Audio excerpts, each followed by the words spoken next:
శ్రీమాత్రే నమ. జయ గురు దత్తాత్రేయ నమ. ఈ వీడియోలో మనం శ్రీ విశ్వావసునామ సంవత్సర ఉగాది సంవత్సర ఫలితాలు వృశ్చిక రాశి వారికి ఏ విధంగా ఉండబోతున్నాయి అని పరిశీలించే ప్రయత్నంలో ముందుగా ఆదాయ వ్యయాలు. ఈ రాశి వారికి అదృష్టవశాత్తు ఆదాయం 2, వ్యయం 14గా రావడం నడిచింది. అంటే దీన్ని బట్టి ఏంటంటే మీకు ఆదాయంతో సంబంధం లేకుండా ఈ సంవత్సరంలో మీరు ఒక భారీ ఖర్చు చేయబోతున్నారు. అది సొంత గృహ నిర్మాణం కానీ, ఇల్లు కొనడం కానీ, లేదా మీ యొక్క కుమార్తెకో కుమారుడికో వివాహం చేయడం, లేదా మీ యొక్క వివాహం కూడా జరగవచ్చు. ఆ కారణం వల్ల ఈ 14 పాయింట్లు వ్యయం చూపిస్తుందంటే కంపల్సరీగా మీకు ఏదో ఒక మంచి వివాహమో ఇల్లు ఏదో చేయబోతున్నారు. అందువల్ల మీరు ఆ ప్రయత్నంలో ఉండండి. అంటే ఇంకోటి ఏంటంటే దీన్ని బట్టి అర్థం అప్పు సులభంగా దొరుకుతుంది మీకు. మీరు ఇల్లు కనుక్కుంటున్నాం, మీ దగ్గర 10 లక్షలే ఉంది, ఇల్లు 80 లక్షలు 70 లక్షలు లోన్ వస్తుంది, కొనేసుకోండి, నో హ్యాపీ బ్రహ్మాండంగా. అలాగే రాజపూజ్యం 5, అవమానం 2. పెద్ద అవమానం ఏంటి 2 అంటే పెద్ద ఏం మామూలుగా డైలీ జరుగుతుంటాయి. రాజపూజ్యం 5 ఉంది కాబట్టి మరి ఏదో ఒక శుభకార్యం చేయడం వల్ల ఈ బంధువులు కుటుంబ సభ్యులు మిమ్మల్ని బాగా హైప్ చేసి మంచి పని చేసేవని పొగుడుతూ ఉంటారు. సో ఓవరాల్గా మరి ఈ సంవత్సరం మీకు ఒక అద్భుతం జరగబోతుంది.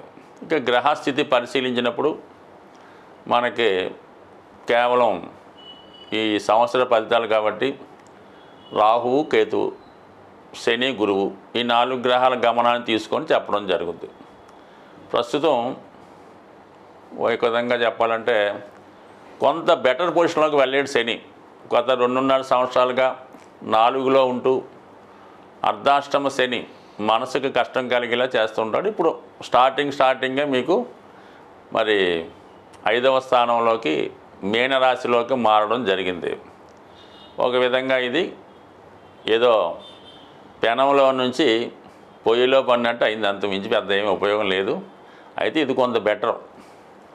ఇక్కడ ఏముందంటే పంచమంలో సాటర్న్ ఏంటంటే సప్తమ స్థానాన్ని వీక్షిస్తూ ఉంటాడు, అలాగే లాభస్థానాన్ని వీక్షిస్తుంటాడు. ఈ 2 కారణాల వల్ల వివాహానికి అనుకూలత ఏర్పడే అవకాశం ఉంది. అది ఏ విధంగా ఏర్పడుతుంది? మీరు కొంతకాలంగా ఎవరినో ఇష్టపడుతూ వారిని వివాహం చేసుకోవాలని అది ఇంట్లో చెప్పలేక ఏదో కారణం వల్ల వాయిదా పడుతుంటుంది. అటువంటిది శని భగవానుడు 5వ స్థాన ప్రవేశంతో ఈ సంవత్సర ప్రారంభంలోనే మరి మీ యొక్క ప్రేమ వ్యవహారం కాస్త బ్రేకప్ అయి పెద్దలు కుదుర్చిన వివాహం జరిగితే ఈ మే 15 లోపల జరిగే అవకాశం ఉన్నది.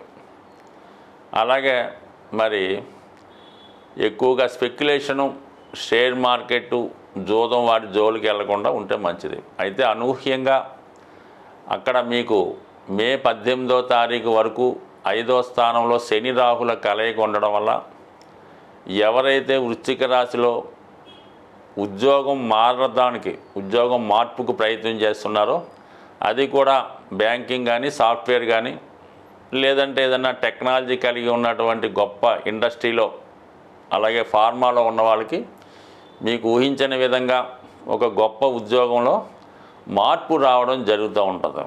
కొన్ని సందర్భాల్లో మరి ఇంకా జాతకంలో గ్రహాలు బ్యాడ్గా ఉంటే ఉద్యోగంలో ఇబ్బందులు కూడా రావచ్చు. బట్ ముందుగానే మీరు ఒక బెటర్ ఉద్యోగంలోకి మారడం మంచిది.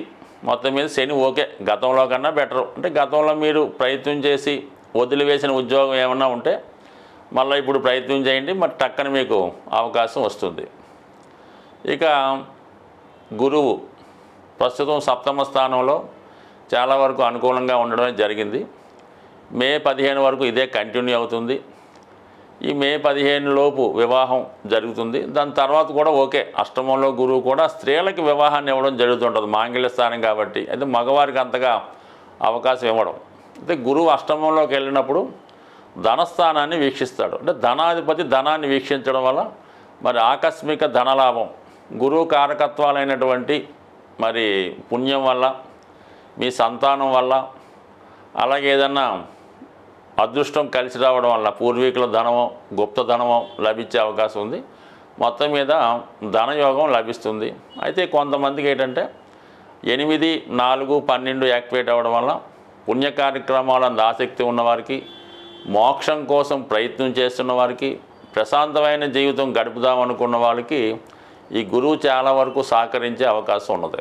మీరు ఏదైనా ఒక ప్రశాంతమైనటువంటి ఆశ్రమంలోనో పుణ్యక్షేత్రంలోనో ఎక్కడైనా మీ యొక్క జీవితం గడపాలనుకున్న వారికి మీరు సొంతంగా ఒక కుటీరమో ఆశ్రమం ఇల్లు ఏర్పాటు చేసుకొని ఒక పుణ్యక్షేత్రంలో మరి మీ యొక్క ప్రశాంతమైన జీవితం గడపడానికి ఈ గ్రహస్థితి అనుకూలిస్తుంది. అది విద్యార్థులు అనుకోండి, ఏదైనా హాస్టల్లో ఉండి చక్కగా చదువుకోవడానికి కూడా ఈ గ్రహస్థితి చెప్తుంది. మొత్తం మీద ఈ విధంగా ఉంది. ఓకే. ఇక కేతువు, రాహు. ప్రస్తుతం 5లో ఉన్నటువంటి రాహు చాలామంది విద్యార్థుల్ని, నిరుద్యోగుల్ని మరి ఆన్లైన్ గేమ్స్లో జీరో చేయడం జరిగింది. కొంతమంది చాలా ఇబ్బంది కూడా పడ్డారు. నాకు తెలిసినంత వరకు ఈ వృశ్చిక రాశి వారు ఈ 5వ స్థానంలో రాహు వల్ల, స్పెక్యులేషన్ వల్ల, ఆన్లైన్ గేమ్స్ వల్ల చాలామంది దెబ్బతిన్నారు. ఇంకా కోలుకోలేని స్థితిలో ఉన్నారు. అటువంటి వారికి రాహు 4వ స్థానంలోకి రావడం వల్ల కొంతవరకు ఆ వ్యసనం నుంచి బయటపడి ఎక్కడైనా బయటపడితే బాగుపడే అవకాశం ఉంది. బట్ ఏదైనా 4లో రాహు కూడా ఇది చాలా వరకు హృదయాన్ని కొద్దిగా కల్మషం చేస్తూ ఉంటుంది. నిజాయితీ అయిన జీవిత విధానాన్ని కొద్దిగా అపశృతి కలుగుతూ ఉంటుంది. గృహంలో కూడా మీకు ఇష్టం లేకుండానే కొన్ని సంఘటనలు జరుగుతూ ఉంటాయి. మానసిక అశాంతి కరువుతూ ఉంటారు. అయితే 4వ స్థానంలో రాహు ఎటువంటిదంటే ఒక జోత గృహం లాంటిదో, ఒక వ్యభిచార గృహం ఎలా ఉంటుందో ఆ విధంగా ఉంటుంది. బట్ బాగా హైప్గా ఉన్నటువంటి ఖరీదైనటువంటి ప్రాంతం కూడా రాహు 4లో ఉన్నప్పుడు చెప్తూ ఉంటుంది. బట్ ఏదైనా దాంట్లో మామూలుగా ఉన్నవాడు ఇమడలేకపోతూ ఉంటాడు. ముఖ్యంగా విద్యార్థులు చాలా వరకు ఇంగ్లీష్ మీడియం చదువుకున్న వాళ్ళకి అనుకూలంగా ఉంటుంది. మెడికల్లో ప్రవేశిద్దామనికి అనుకూలంగా ఉంటుంది. కాబట్టి ఎవరైతే మెడికల్ రంగంలో ప్రవేశిద్దాం అనుకుంటున్నారో వాళ్ళు గట్టిగా ప్రయత్నం చేయడం వల్ల మరి ఈ మెడికల్లో ప్రవేశం లభించే అవకాశం ఉంది. కాబట్టి ఆ ప్రయత్నం చేయొచ్చు. కొంతమంది హాస్టల్లో ఉండి కూడా చదువుకోవచ్చు. అయితే అక్కడ ఉన్నటువంటి సర్కిల్ని జాగ్రత్తగా చూసుకోవాలి. మీ పరిచయస్తులను కూడా జాగ్రత్తగా చూసుకోవాలి. మిమ్మల్ని ఏదో విధంగా ప్రలోభపెట్టే వాళ్ళు ఉంటారు. చిన్న చిన్న బలహీనతలు మీ మీద వృద్ధే ప్రయత్నం చేస్తుంటారు. కాబట్టి ముఖ్యంగా విద్యార్థుల కన్నా విద్యార్థుల తల్లిదండ్రులు మీ యొక్క సంతానం ఒకవేళ హాస్టల్లో ఉంటే వాళ్ళ యొక్క ఆలోచన విధానం, వారి యొక్క ప్రవర్తన, వారి యొక్క అలవాట్లు కంపల్సరీగా అబ్జర్వ్ చేయండి. ఇటువంటి గ్రహస్థితి వచ్చినప్పుడే హాస్టల్లో ఉన్నటువంటి విద్యార్థులు కొన్ని మారక ద్రవ్యాలకి, మత్తు పదార్థాలకి అలవాటు పడడం కూడా తరచూ రావడం జరుగుతుంది. ఇదే హైదరాబాద్లో అనేక చోట్ల మనం వింటూ ఉంటాం. అప్పుడప్పుడు జాగ్రత్తగా ఉంటే మంచిది, అంతే ఏం లేదు. ఇక కేతువు, ఏకాదశ స్థానంలో ఉన్నటువంటి కేతువు కొంతవరకు ఆధ్యాత్మిక చింతన, దైవభక్తి కలుగుతూ ఉంటుంది. మరి మనకి మే 18 తర్వాత 10వ స్థానంలోకి చేరుతూ ఉన్నాడు. అంటే ఇంచుమించుగా ఉద్యోగం మీద ప్రభావం చూపే అవకాశం ఉంది. అయితే 10మంలో కేతు ఎవరికి బాగుంటుంది? ఈ టెంపుల్లో పూజారులకి, అడ్వకేట్స్కి, టీచర్స్కి, ఈ ప్రవచనాలు చెప్పేవాళ్ళకి, జ్యోతిష్కులకి, ఆధ్యాత్మిక వృత్తిలో ధర్మాన్ని కాపాడుతూ ఆ విధంగా వెళ్తున్న వాళ్ళకి ఉద్యోగం బ్రహ్మాండంగా ఉంటుంది, ఆదాయం రాకపోయినా. అయితే దైనందిన జీవితంలో గవర్నమెంట్ సర్వీస్ చేస్తున్న వారికి, అధిక వేతనం పొందుతున్న వారికి చాలా వరకు ఉద్యోగ భంగం రావచ్చు, ఉద్యోగంలో ఇబ్బందులు కలగవచ్చు, కొంతమంది మారవచ్చు. బట్ ఏదైనా ఉద్యోగంలో హోదా పెరుగుతుంది, గౌరవం పెరుగుతుంది. కాబట్టి ఉద్యోగ విషయంలో ఒక మార్పు అన్నది తప్పనిసరిగా ఈ మే 18 తర్వాత ఈ వృశ్చిక రాశి వారికి రాబోతుంది. అటు గృహ వాతావరణంలో కొన్ని ఇబ్బందులు ఎదుర్కొంటున్నాయి. అయితే సాటర్న్ బెటర్గా ఉండడం వల్ల, గురువు కొంతవరకు ఆధ్యాత్మికంగా మిమ్మల్ని కాపాడడం వల్ల చాలా వరకు ఈ రాశి వారికి కొన్ని అనూహ్యంగా మంచి మార్పులు ఈ సమయంలో జరిగే అవకాశం ఉంది. ఈ ఉగాది సందర్భంగా ద్వాదశ రాశుల వారికి చక్కని పరిహార మార్గం తెలియపరచడం జరుగుతుంది. సాధారణంగా ప్రతి ఒక్కరికి ఉన్నటువంటి సమస్యల్లో ఆర్థికపరమైనటువంటి సమస్య, రుణ బాధలు, ధనం సరిపోవడం, ఒకటైతే మరి కొంతమందికి అనారోగ్యపరమైనటువంటి సమస్యలు, హెల్త్ ఏదో రకంగా ఇబ్బంది పెడుతుంటుంది. అంటే సాధారణంగా ఈ అనారోగ్య సమస్యలు బయట వారికి అర్థం కావు. ఆరోగ్యంగా ఉన్నవాడికి అనారోగ్య సమస్యల గురించి పెద్ద అలాగే అనుకుంటాడు తప్ప పెద్దగా ఇతనికి దాని గురించి పెద్ద బాధ ఉండదు. అనారోగ్యంతో బాధపడుతున్న వాడికి ఆ బాధ తెలుస్తూ ఉంటుంది. అలాగే ఆర్థిక పరంగా బాగుండి ఎటువంటి లోటు లేని వాడికి ఆర్థిక సమస్యలు అర్థం కావు. ఆర్థిక సమస్యలు ఎలా ఉంటాయి, అది ఉండడం వల్ల ఏ విధమైన ఇబ్బందులు ఉంటాయని కొంతమందికి అర్థం కాదు. ప్రస్తుతం ఉన్నటువంటి జనరేషన్లో చాలామందికి, అంటే ఇప్పుడు ఉన్నటువంటి పిల్లలు, చదువుకున్న పిల్లలు ఉన్నటువంటి జనరేషన్లో ఉన్నటువంటి స్టూడెంట్స్కి అసలు ఫైనాన్స్ ప్రాబ్లం అంటే తెలీదు, అసలు ఆకలి అంటే ఎలా ఉంటుందో కూడా తెలీదు. అంటే ఇది ప్రస్తుతం వీటన్నిటికీ ఏదైనా చక్కని ఆరోగ్యం, మంచి ఫైనాన్షియల్ పొజిషన్ ఇవ్వాలంటే దానికి మనం ఆరాధించవలసినటువంటి గ్రహం, ఏకైక గ్రహం సూర్య భగవానుడు. సూర్య భగవానుడు అనుగ్రహం ఉంటేనే ఈ రెండు, ఆరోగ్యం ఐశ్వర్యం రెండు కూడా లభిస్తాయి. మిగతా గ్రహాలు ఎలా ఉన్నా మనకు అనవసరం. ఒక్క రవి బలంగా ఉంటూ రవిని పూజించుకుంటే 100% ఆర్థిక సమస్యలు, అనారోగ్య సమస్యల నుంచి బయటపడవచ్చు.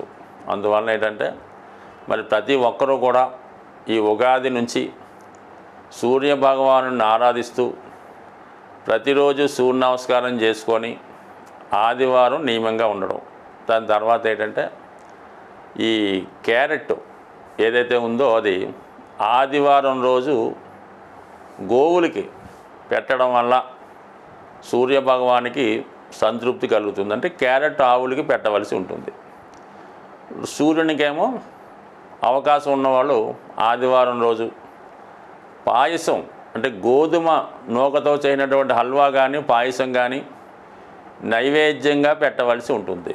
పెట్టిన ప్రసాదాన్ని మీరు స్వీకరించవలసి ఉంటుంది. అంటే సూర్యభగవానుడికి దంతాలు, పళ్ళు ఉండవన్నమాట. అంటే కొన్ని కారణాల వల్ల దక్ష యజ్ఞంలో ఆ విధంగా జరిగింది. అందువల్ల మెత్తని పదార్థాలు, పాలుతో చేసినటువంటి కోవా, గోధుమలు ఇష్టం కాబట్టి ఆ ప్రసాదం పెట్టడం వల్ల మనకి ఐశ్వర్యం లభిస్తూ ఉంటుంది. టెక్నిక్గా చూడండి, మీరు మన మామూలు వరి అన్నం కన్నా ఈ గోధుమ రొట్టి ఎవరైతే తింటూ ఉంటారో ఎక్కువ, అంటే 2 పూటలు కూడా తినచ్చు, వారి యొక్క ఐశ్వర్యానికి, సంపదకి మామూలుగా మన వరి అన్నం తినే వాళ్ళకి ఒకసారి కంపేర్ చేసుకోండి. అంటే రవి అనుగ్రహం ఈ గోధుమ వినియోగం వల్ల రాస్తుంది కాబట్టి నానబెట్టిన గోధుమలు కూడా ఆవుకి పెట్టడం వల్ల, క్యారెట్ పెట్టడం వల్ల, మీరు కూడా అవి ఆహార పదార్థాలుగా తీసుకోవడం వల్ల అది కంటి చూపు పెరుగుతుంది, ఆరోగ్యం పెరుగుతుంది, ఐశ్వర్యం కలుగుతుంది, ఆరోగ్యం కూడా కలుగుతుంది.